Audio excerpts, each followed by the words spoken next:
Let's see where to start. So we'll definitely get to the chain rule, but a couple things before that. Some people asked about some questions from section 9.2 and some linearization stuff. So let's look relatively quickly here at questions 67 and 71 from section 9.2. So here's 67. And I have no issue doing any of these because none of your homework is due. So, right, we can do whatever we want. So 67 says to verify that the, I can bring this closer. It's a very small type here. That the function u equal to e to the negative alpha squared k squared t, k squared, yeah, k squared t times sine of kx is a solution of the heat conduction equation ut equal to alpha squared times u plus u xx. Or in other words, the partial derivative of u with respect to t is equal to alpha squared times the second partial derivative of u with respect to x. It's another way you could write that if you wanted to. So here's how I would do this. I would start with the left. I would find del u del t. And then I would work on the right side, finding the first partial with respect to x and then the second partial with respect to x. I would multiply that by alpha squared and then hope to be able to easily see that they were the same. So let's start with ut, which is not too terrible to find. We'll do that over here. So ut or del u del t, if you want to write it that way. I want to write ut because it's a little easier. I'm taking the derivative of all this with respect to t, and I'm pretty happy about that because there's only a t here, meaning I'm taking the derivative of e to the stuff times a constant. That constant's going to hang out, and the derivative of e to the stuff is e to the stuff times the derivative of that stuff, which is not terrible. So I'm going to get e to the stuff, so e to the negative alpha squared k squared times t. And the derivative of this stuff with respect to t is just negative alpha squared k squared, because you have that constant times t to the first. And the derivative is that same constant times 1. So I'm going to get times negative alpha squared k squared. And then I still have that sine of kx just hanging out. As always, stop me if you have questions. Let's go ahead and find the first and then second partial with respect to x. So the first, and that's even going to be not, these are both not too terrible. So notably, u, depending on x, the only x that's occurring is in the sine function. So I essentially have a constant e to the all that garbage times sine of a function of x. So the first partial ux is going to be the constant e to the negative alpha squared k squared t. And the derivative of sine of some stuff is cosine of that stuff times the derivative of the inside, and the derivative of kx is just k. The next partial is just as easy as the first one. uxx, I still have this constant, still going to hang around, it's a constant multiple. The derivative of all that's going to be e to the negative alpha squared k squared t times the derivative of cosine of some stuff is going to be negative sine of that stuff times the derivative of the inside, and I still have that other k hanging around from the previous derivative. So I'm going to look here, I'm going to look there, and then maybe observe that I might have made a mistake somewhere writing something down. I did. No, I didn't. No, I was just looking at that and thought it said, no, I feel like I did. Well, let's take a look. So, oh, I need to multiply this by, no, it seems wrong. Oh, no, okay, I see it now. Okay. So if I take a look at this, if I simplify it a little bit to make it look kind of like that, I would rewrite this as negative e to the negative alpha squared k squared t. I've got a k squared, and I've got a sine of kx. And all that's missing from here to get to there is the factor of alpha squared. So yeah, I can see that alpha squared times uxx is equal to negative e to the negative alpha squared k squared t. I can put the alpha squared in anywhere. I'm just going to put it in the middle here. Times alpha squared k squared times sine of kx. And that is indeed equal to ut. Specifically, right? Let me show that this is equal to that. But usually when you're asked to verify some sort of solution to a differential equation, you're just trying to like basically calculate each side. Like find the derivative on the right side, find the derivative on the left side, multiply whatever you need to into it, and then see that they're equal to each other. Well, that was gross. Sure, let's look at 71. 71 looks extra gnarly. It's probably not too bad. So again, I'm just going to keep going, but if you have questions or need me to pause or go back to something, always happy to. 71.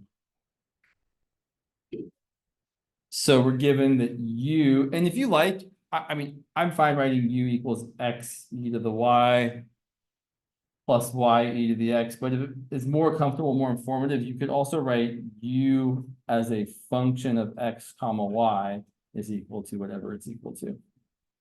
Just to kind of emphasize the functional relationship there. And then we're asked to show that I'm in, yeah, sure, that's gross, yeah. Del cubed u del x cubed plus del cubed u del y cubed is equal to x times del cubed u del x del y squared plus y times del cubed u del y del x squared del y. So I want to point out del cubed u del x del y squared means you do y first twice and then x. So this part right here, you could also write this as u y y x. And this part right here means y first and then x twice. You can write this as u y x x. If you wanted to, I know, right? It's terrible. You could write this as u x x x. This is u y y y. Why is the question? Why? It looks kind of gross, but it's probably not too bad because these functions are pretty not terrible. So let's go ahead and deal with the left-hand side. So looking at my function here, ux is going to be 1 times e to the y plus y times e to the x. The next derivative of that with respect to x is going to be the derivative of e to the y is 0. The derivative of y e to the x is still y e to the x. And then the next derivative of that's going to be just y e to the x. And I'm pretty confident because of the symmetry of this function. So when I say symmetry, what I mean is if you were to interchange the variables, the function will look the same. If you replaced every x with y and every y with x, you would still have the same function. You'd have y times e to the x plus x times e to the y. That's the same thing you started with. Because of that, I'm pretty sure that u y is going to be x e to the y instead of y e to the x. But let's check anyway. So u y is going to be x times e to the y plus 1 times e to the x. U y is going to be x times e to the y plus 0. And finally, u y is x e to the y. Not a terribly huge surprise there. Okay, let's look at the right-hand side. The question, yeah. So you take the derivative by 3 times? Right, so this del cubed u del y cubed or u y means you differentiate with respect to y 3 times. It's the third partial derivative with respect to y each time. Here, it's a mixed third partial derivative. You're going to do 3 derivatives, but the first time you're going to do y, the second time you're going to do y, the third time you're going to do x. What's nice about this is we already have 2/3 of the work done. I can take my uyy, which is equal to x e to the y, and then differentiate with respect to x. and say that u, y, y, x, well, the derivative of x times the constant is 1 times the constant, which is just e to the y. Similar, well, not similarly, u, y, x, x is a little bit more work. I have to look at u, y. So u, y is x e to the y plus e to the x. And now we're going to differentiate with respect to x twice. So u, y, x is 1 times e to the y plus e to the x. And the derivative of that with respect to x is going to be 0 plus e to the x, which is just e to the x. Cool. So here are the pieces I need. I need u, x, x, x. I need u, y, y, y. I need u, y, y, x. I need u, x, y, y. U, y, x, x. Oh my goodness. So let's see here. U, x, x, x plus u, y, y, y is equal to that plus that. So it's equal to y e to the x plus x e to the y. It's interesting, I think, that they didn't also say that this was equal to the original function. Like, I mean, maybe that doesn't always happen, but it's intriguing to me that the thing, we took the third derivative here plus the third derivative there, and we got back exactly the same thing we started with. Neat. I don't know if that's notable, but it's certainly, I can see it. On the other hand, if we look at x times u, y, y, x plus y times u, y, x, x, I'm getting x times e to the y plus y times e to the x. And yep, those sure look the same. Good to go. And that's all I would do. I might say like, yeah, this is equal to that.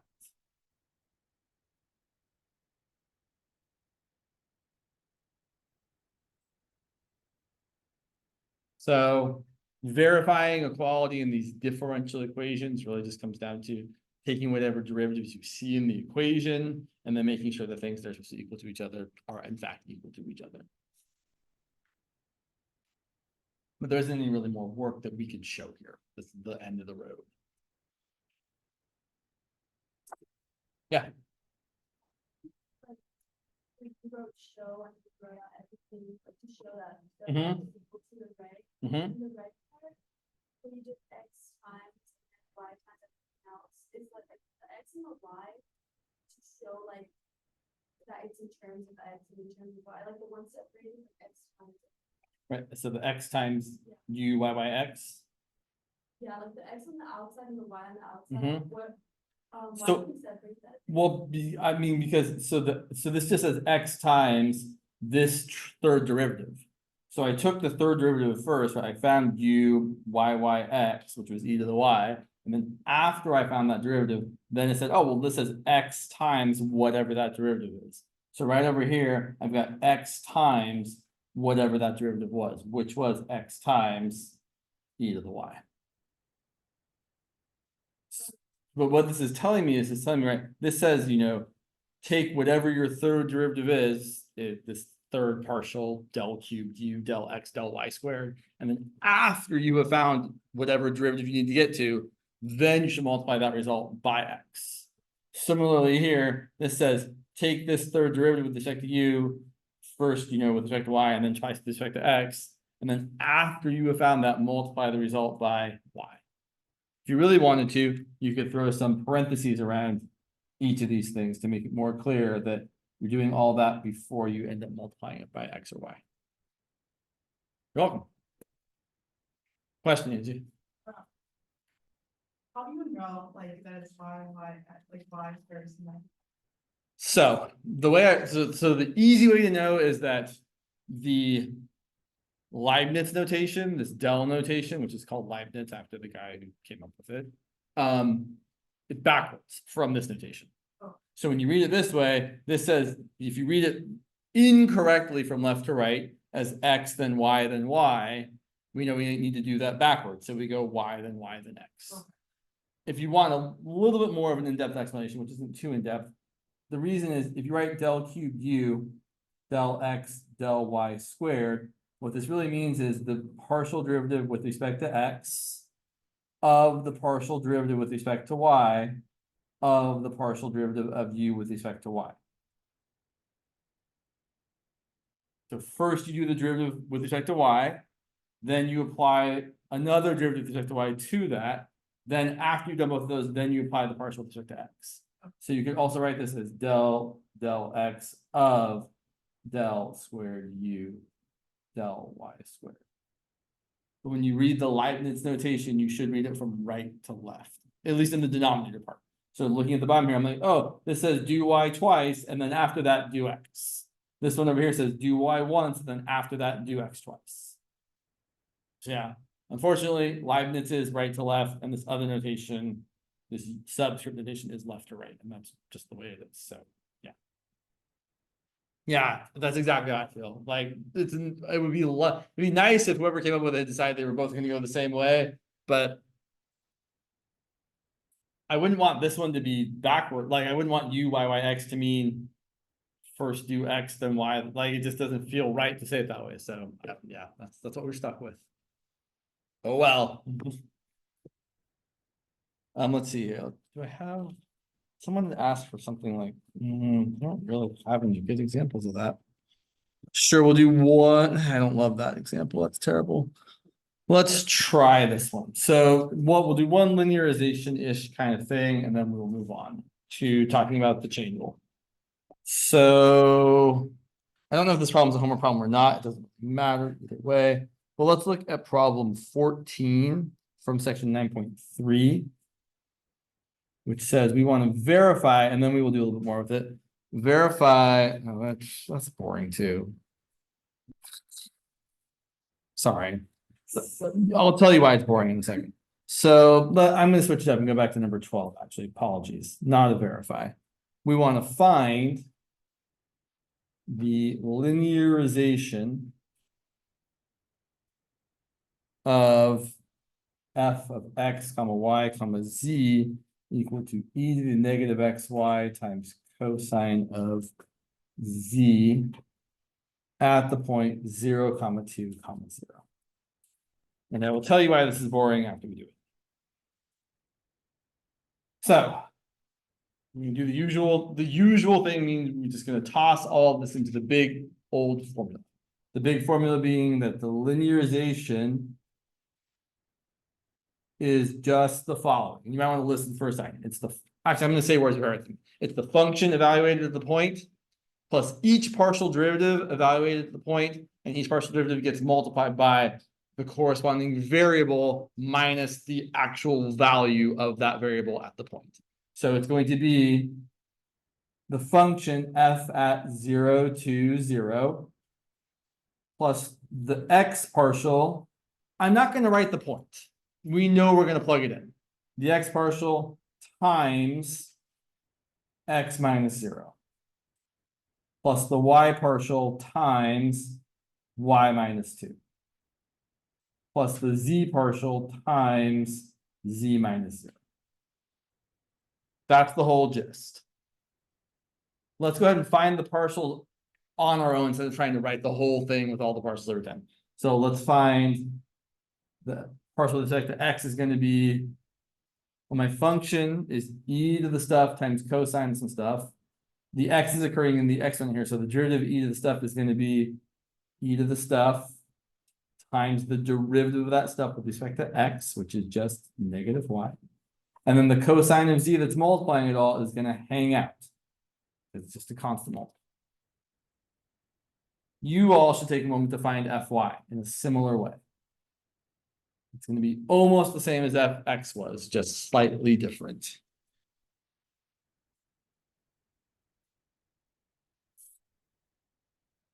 Still, the derivative of e to the stuff times a constant is just now the derivative of the stuff is going to be a little bit different.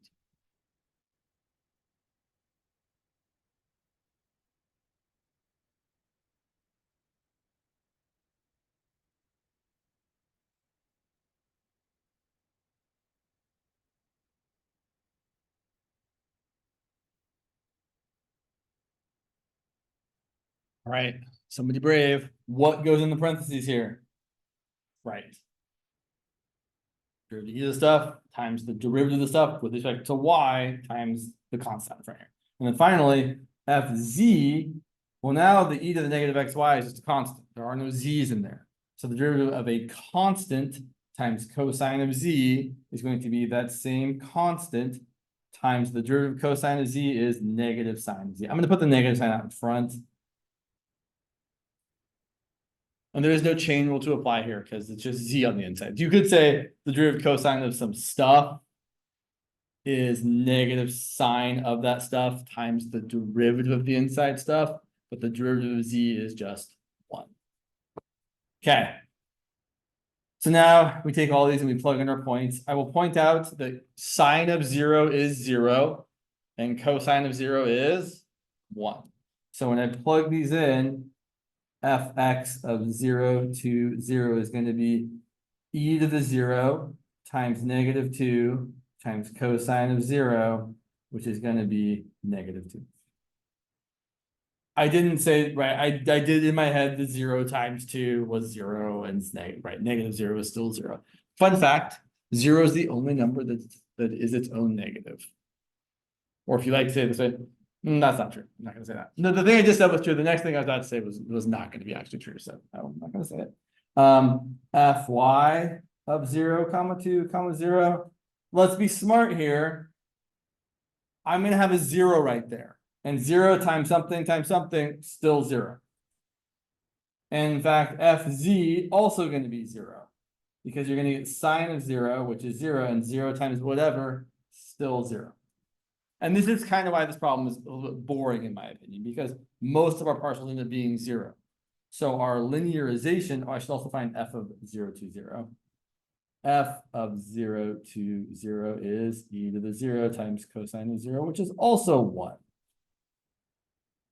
So our linearization at x comma y comma of z, linearization of x, y, z is 1, instead of 0, plus negative 2 times x minus 0, plus 0 times it doesn't matter, plus 0 times it doesn't matter, which ends up just being, and you should simplify this, right? It is silly to leave all these 0 times that you shouldn't even write this in the first place. I'm going to write this as 1 minus 2x. Kind of boring for what this function started out as. But I guess that's the point, right? The point is that you can find the linearization at a point and make it easier to approximate the value of this function at some value, at some point close to 0 to 0. What, in my opinion, is less interesting here is that the only way you're going to get a different value is if the x part changes, right? You could say the linearization at, 0, comma 2.3, comma negative 0.2 is going to be 1 minus 2 times 0, which is still 1, right? Changing the y input and the z input didn't have an effect on our linearization because the linearization is only depending on x because of how this function happens to work. So not particularly exciting, but still certainly doable.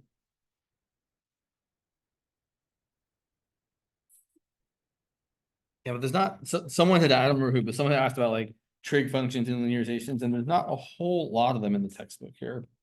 Kind of annoying. And I tried looking for other examples and it wasn't finding anything great. Let's go ahead and talk about section 9.4, the chain rule. Notes. Yeah, okay, there's one, sorry. One last thing to say. So someone had asked me also kind of what's the deal with Clairaut, how do you say it, theorem. What I would say about Clairaut's theorem is you probably don't really need to actually know it.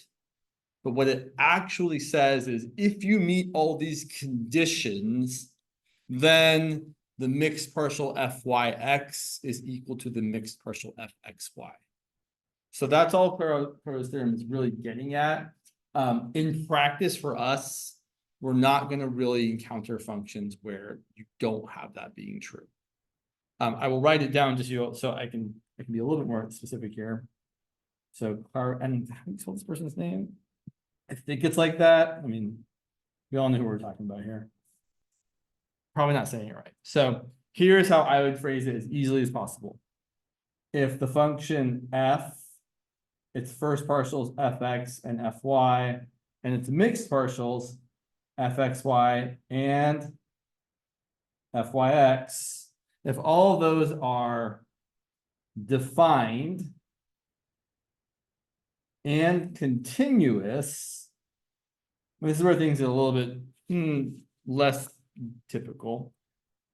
In an open region, we often think of it as like a little circle around the point that you're talking about. So if all those things are defined and continuous in a circle around the point of interest, then we can say, around the point, let's say the point is A comma B, then it is true that fxy evaluated at that point is equal to fyx evaluated at that point.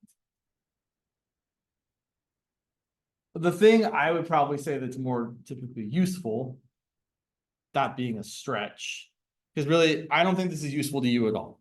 It's really like you're not going to be asked about this unless he decides to do something really insane, which I guess is possible, right? Math teachers are math teachers. So, but what I say here, the more interesting thing is that what this really means is that if these two things are not equal to each other, then one of these conditions had to have failed.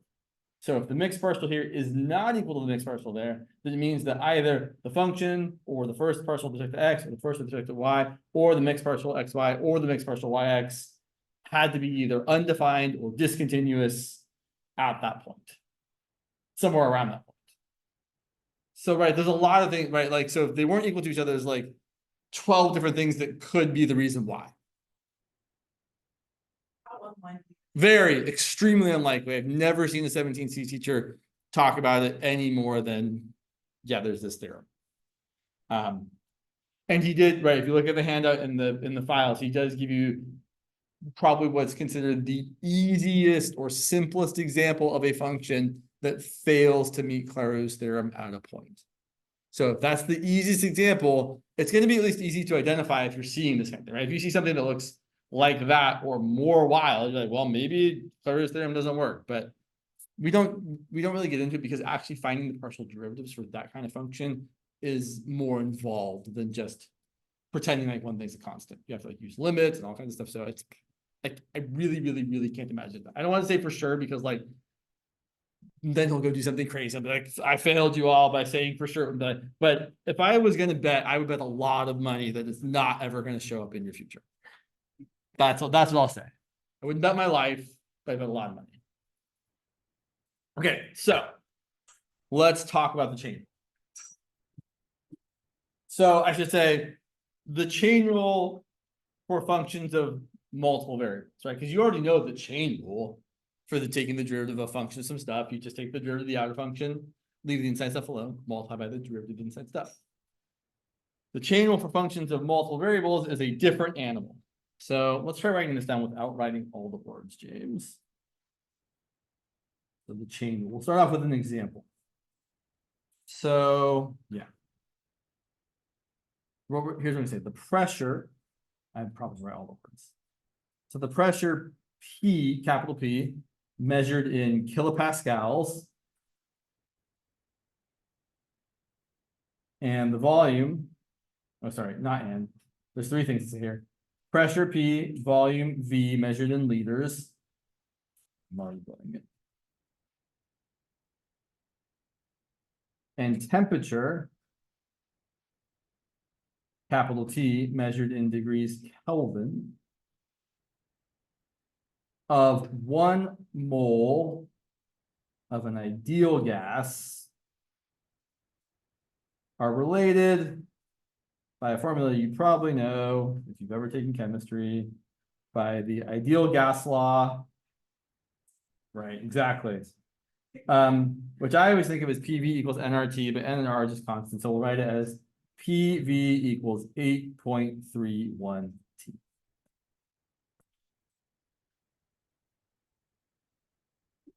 Don't worry about the chemistry part. all I really care about is that we could write pressure as a function of temperature and volume. So I want to point out that if I solve for pressure, pressure is equal to 8.31 T divided by V, or if you prefer, pressure is equal to 8.31 T times V to the -1. So pressure is a function of temperature and volume. If we increase the temperature, the pressure increases. If we decrease the volume, the pressure increases. If we increase both, I don't actually know what's going to happen, right? Maybe the pressure will increase, maybe the pressure will decrease. It depends on how much we increase both of them by. Same thing for if we decrease both, right? If we make the temperature less, well, the pressure would go down. If we make the volume less, the pressure would go up. So who knows? But the point is that if we change the inputs, we're going to affect the output. So let's say here's a situation. Let's say that the temperature is I'm not going to write all the words. So the temperature of the gas is 300 degrees Kelvin, and it's increasing at a rate of 0.1 kelvins per second. The pressure, sorry, not the pressure, the volume is 100 liters and is increasing at a rate of 0.2 liters per second. So the temperature is increasing, which means that would make the pressure go up, but the volume's increasing, which will make the pressure go down. So it'll be interesting to see which thing kind of wins out and has the bigger effect. So the question is, how fast, or how and how fast is the temperature changing? Oh my gosh, is the what changing? I know how the temperature of the volume changing. I'm asking how the pressure is changing. How is the pressure changing? All right, so typically when you have a function of multiple variables, we draw what I call like a little map or a graph or whatever. Graph is a bad word to use here. It's not a graph, really. It's a map. So we have a map. P, the pressure, depends on, depends on both temperature and volume. But then temperature and volume both depend on time.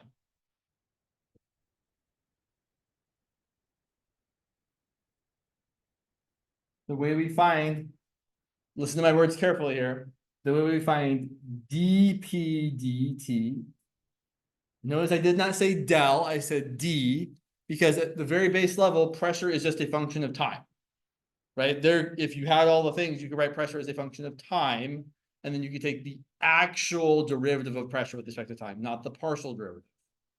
What we're going to say is dP dt is equal to, well, we're going to find all the paths that get us from pressure to time. One of those paths goes through temperature. We're going to have del P, del temperature, times d temperature, d time. I'm saying temperature just to differentiate between capital T and the lowercase t. And then we have another path that gets us from pressure to temperature through volume. We're going to have del P, del V times dV dt. I'm being very specific about my del's versus my d's. If you wrote them ambiguously so that no one could tell the difference, no one would ever care, unless someone really, really cared. But like most of the time, no one's looking to see like, did they write a del? Did they write a d? As long as you know you're taking a derivative and not doing it the wrong way, it should probably be fine. But I will always try to be correct about what I'm saying here. So this is a path through, this is, path 1. This is path 2. And every leg of the path gets you a new derivative. From P to V gives you del P del V. From V to T gives you dV dt. From P to T gives you del P del T. From T to T gives you dt dt. Again, I'm saying del's because P depends on 2 variables here. I'm saying d's because temperature just depends on time and volume just depends on time. There isn't some other thing they're depending on, at least not the way we are writing things currently. Okay, so now our job is to find all the stuff. So looking back at how we've written things here. Yeah, let's I'm gonna write it over here. So I'm gonna say that del P del T dot, I wrote the wrong T, sorry. Del P del capital T. Finding the derivative of this with respect to capital T is pretty easy. It's gonna be 8.31 times 1 times v to the negative 1.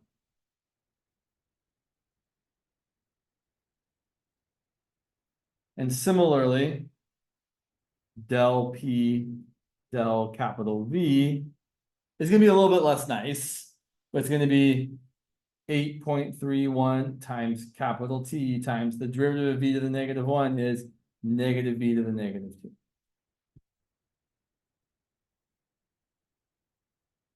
So then at capital T equal to, I forgot what the numbers were, 300 kelvins and volume equal to 100 liters, we have that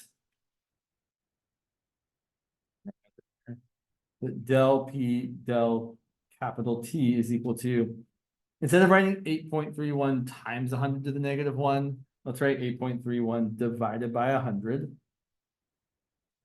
And del P del V is going to be negative 8.31 times the temperature, which is 300, divided by the volume squared, which is 100 squared.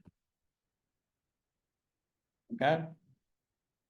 So then plugging all this into this formula here, dP, see, I already made a mistake, but no one noticed, right? Because it looked like it down.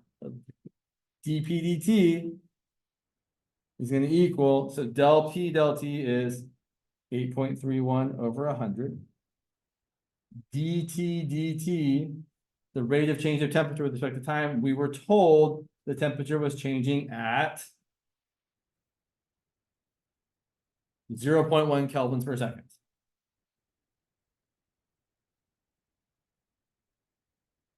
Plus del P del V, which is this gross number over here, negative 8.31 times 100, sorry, times 300 over 100 squared. Yeah, I know I could simplify that, but I don't want to.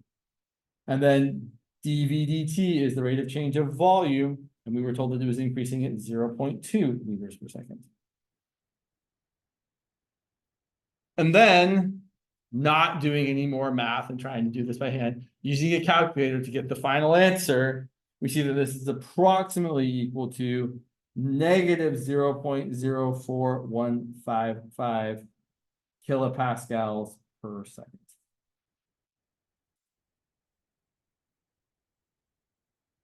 So it looks like the volume increasing beat out the temperature increasing. The increase in volume was enough so that the temperature, sorry, so that the pressure ended up decreasing at this moment instead of increasing at this moment. But this is the general idea that if you have a function of multiple variables and those variables depend on some other variable, then we can write this kind of map thing to find the derivative. And it's nice to kind of have a semi-real example where like, oh yeah, these things are actually changing and the pressure changes in this way because of how they're changing. But most of the examples we're going to see are typically a little bit less real world and more just kind of mathy examples. How much time have we got here? Okay, we got 10 minutes. Time just flies by. So let's look at another example. We can at least get through one more.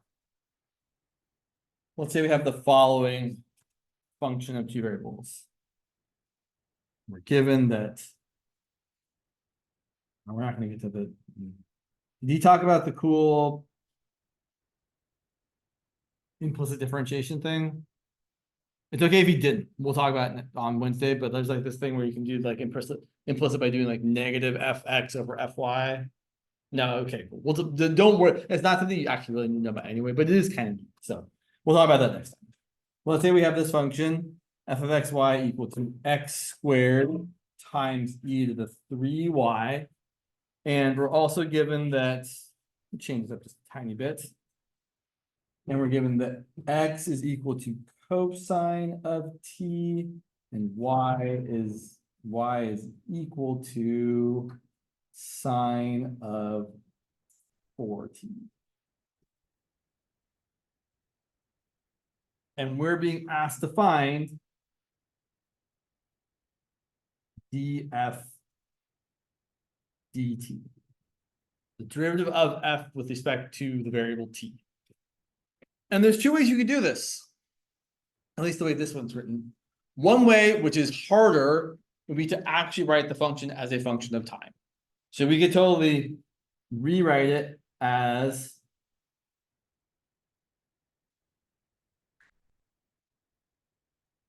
a function of time, simply by plugging in cosine of t for x and sine of 4t for y. So we can rewrite f of t as cosine of t quantity squared times e to the 3 times sine of 4t. And then we take the derivative in the typical way using like the product and the chain rule. So I did that. F prime of t, or if you prefer df dt. That's kind of gross. This is why we don't do it this way, by the way, but we'll do it this one time. The derivative of some stuff squared is 2 times my stuff times the derivative of my stuff, which is negative sine of t. And then I have to multiply by the other piece, right? Because it's the product rule. It's the derivative of this first piece times the second piece, times e to the 3 sine of 4t. If you like, you can think of this as like your f, and this is like your g, and we're doing f prime times g, and then we're doing the vice versa. We're doing plus f, which is just cosine of t squared. And then the derivative of e to the stuff is e to the stuff, which is e to the 3 sine 4t, times the derivative of that stuff. The derivative of 3 sine of 4t is 3 cosine of 4t times, 4. Like chain rule twice. Seems really gross. I don't like it. And we shouldn't like it because it's the worst way of doing it. Also, sometimes you're stuck because you have other things. But the better way is to use the chain rule. So we're going to write that f depends on x and y, which they've told us, right? This f of xy notation here tells you that at the top level, f depends on x and y. But then the stuff over here is like, oh, x is a function of t, and y is also a function of t. So if I want to find df dt, I have to find all the paths that get me from f to t. That's going to be del f del x times dx dt plus del f del y times dy dt. It's a lot. The chain rule almost always feels like a lot of writing. Like he's writing all the things because there's a lot to write, and that's the way it is. So we're going to look up here to find del f del x. That's not that terrible. Del f del x is going to be 2x times e to the 3y. Great.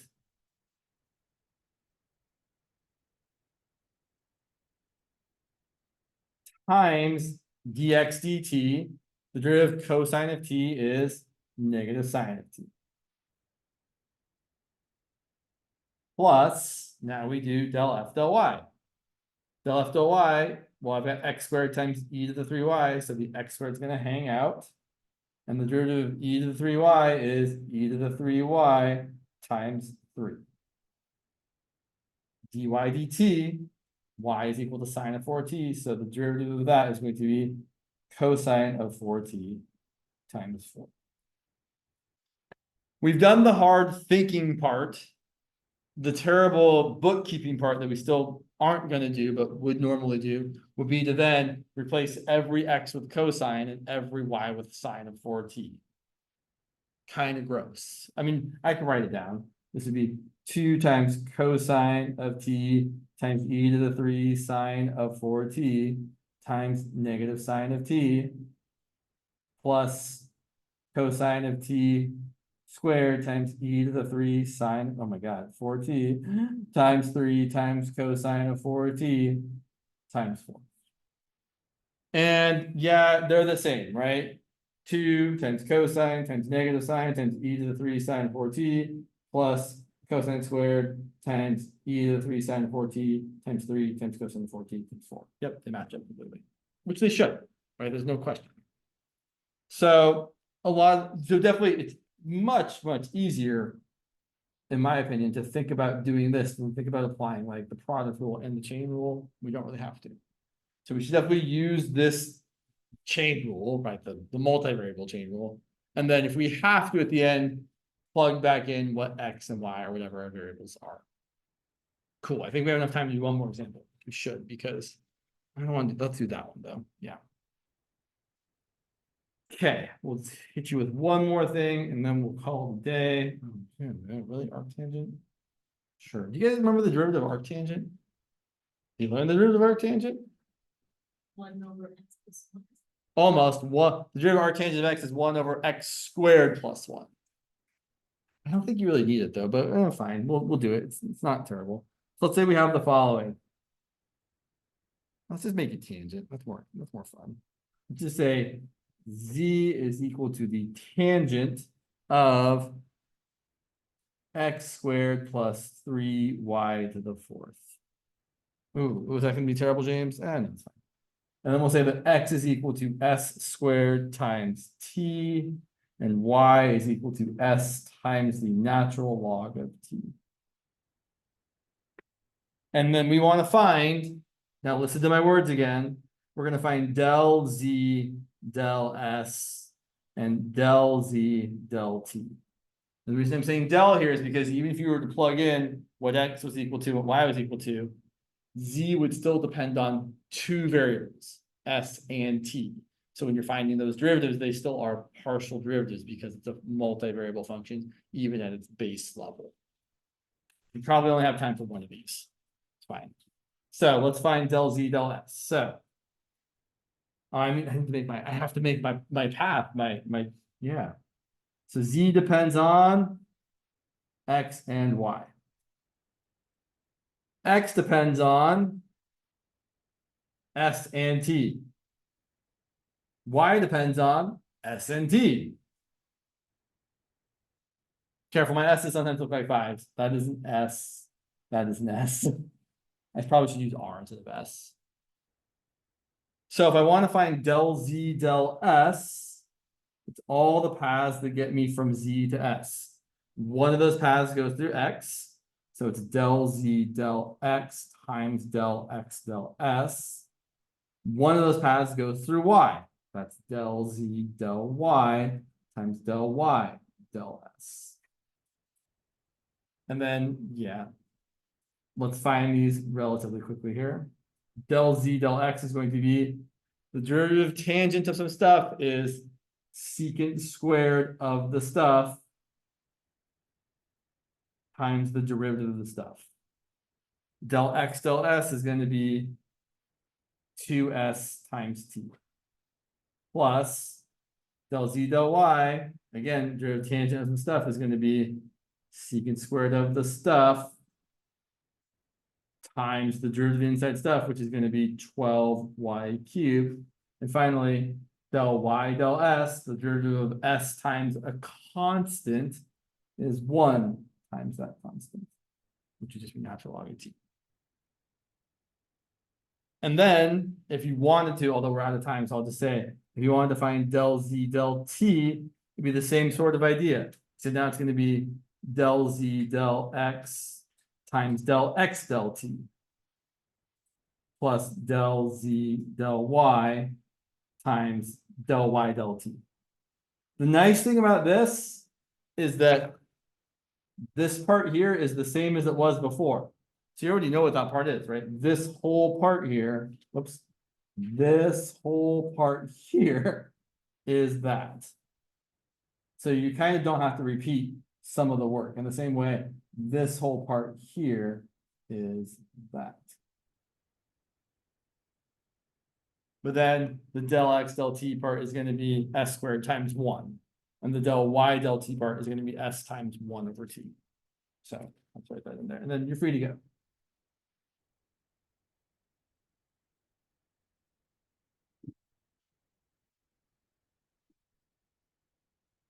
Talk, yeah, yeah. One with like cell. Like regular D. The P, the one with the P and the V and the T. But like previous one with like regular D on D. Oh, and this one here, Yeah. Yeah. Just switch it. because in this one, X is a function of what? Just T. And in this one. In this one, X is a function of what? Right, so when it's a multivariable function and you take a derivative, it has to be a partial derivative. Whereas if it's a regular function of one variable, the derivative is a regular full derivative.